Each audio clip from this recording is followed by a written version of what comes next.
बच्चा अपनी उस नॉर्मल पोजीशन में नहीं रहता पानी की ज़्यादती की वजह से जिसमें उसको होना चाहिए। बच्चे की सडन डेथ भी हो सकती है अगर हम निगलेक्टेड रहते हैं और अपने ट्रीटमेंट नहीं करते हैं, तो डिफ़िकल्ट डिलीवरी होती है, बच्चा फंस भी जाता है जिसको शोल्डर डिस्टोशिया कहता है। बाद में मदर में ब्लीडिंग का रिस्क भी बढ़ जाता है। इसके अलावा सिज़ेरियन सेक्शन का रिस्क भी बढ़ जाता है। इनमें ये प्रॉब्लम्स भी आना शुरू होती हैं। ये बेशक देखने में हेल्दी लगते हैं, वज़न इनका ज़्यादा होता है, लेकिन ये ज़्यादा प्रॉब्लम्स फेस करते हैं। इसी तरह कुछ इफ़ेक्ट्स इनके लॉन्ग टर्म भी आ रहे होते हैं, बाद वाली आने वाली लाइफ में भी आ रहे होते हैं।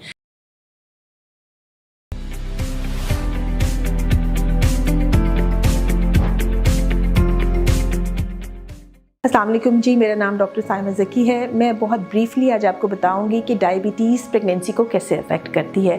डायबिटीज़ दो तरह की होती है, एक तो वो होती है जो ऑलरेडी पेशेंट डायबिटिक होते हैं, और एक वो होती है जो प्रेगनेंसी में डेवलप होती है। हम उस पर बात करेंगे। जो प्रेगनेंसी में डेवलप होती है, ये बच्चे और माँ दोनों को अफेक्ट कर सकती है। अगर हम बच्चे की बात करते हैं तो बच्चे में ग्रोथ के इशूज़ आते हैं, या तो वो बहुत ज़्यादा ओवर ग्रोथ में चला जाता है जो कि कॉमनली होता है, मैक्रोसोमिया कहते हैं, गुड साइज़ बेबीज़ कहते हैं, या फिर वो समटाइम्स उसकी ग्रोथ बहुत ज़्यादा कम होना शुरू हो जाती है। सिमिलरली बच्चे के इर्द गिर्द जो पानी होता है उसकी ज़्यादती हो जाती है। बच्चा अपनी उस नॉर्मल पोजीशन में नहीं रहता पानी की ज़्यादती की वजह से जिसमें उसको होना चाहिए। बच्चे की सडन डेथ भी हो सकती है। बच्चा यानी इस हद तक उसमें इफ़ेक्ट हो जाता है कि पेट में ही बच्चे की डेथ हो सकती है। जब इतनी सारी कॉम्प्लिकेशंस होती हैं तो उसमें फिर वक्त से पहले डिलीवरी का चांस होता है, उसमें फिर सिज़ेरियन सेक्शन का रिस्क बढ़ जाता है।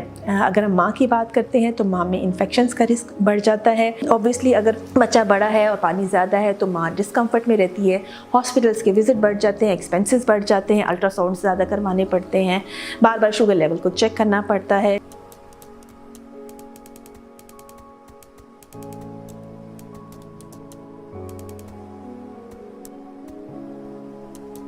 अगर हम निगलेक्टेड रहते हैं और अपने ट्रीटमेंट नहीं करते हैं तो डिफ़िकल्ट डिलीवरी होती है, बच्चा फंस भी जाता है जिसको शोल्डर डिस्टोशिया कहता है। बाद में मदर में ब्लीडिंग का रिस्क भी बढ़ जाता है। इसके अलावा सिज़ेरियन सेक्शन का रिस्क भी बढ़ जाता है। आपका हॉस्पिटल स्टे भी बढ़ता है और ज़ख़म में इन्फेक्शन का रिस्क भी बढ़ जाता है।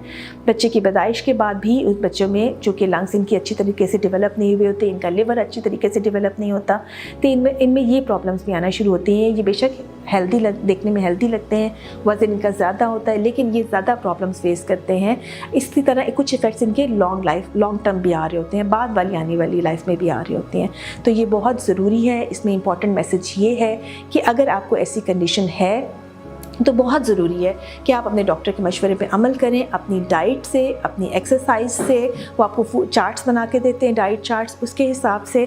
और अगर आपको ज़रूरत है तो आपको और खाने के लिए भी दवाई दी जा सकती है, या फिर अगर आपको ज़रूरत है तो आपको इंसुलिन पे शिफ्ट किया जा सकता है। ये बहुत ज़रूरी है कि आप अपने ब्लड शुगर लेवल्स को कंट्रोल में रखें, डॉक्टर की हिदायत पर चलें ताकि प्रेगनेंसी की कॉम्प्लिकेशंस कम से कम हों। बहुत शुक्रिया।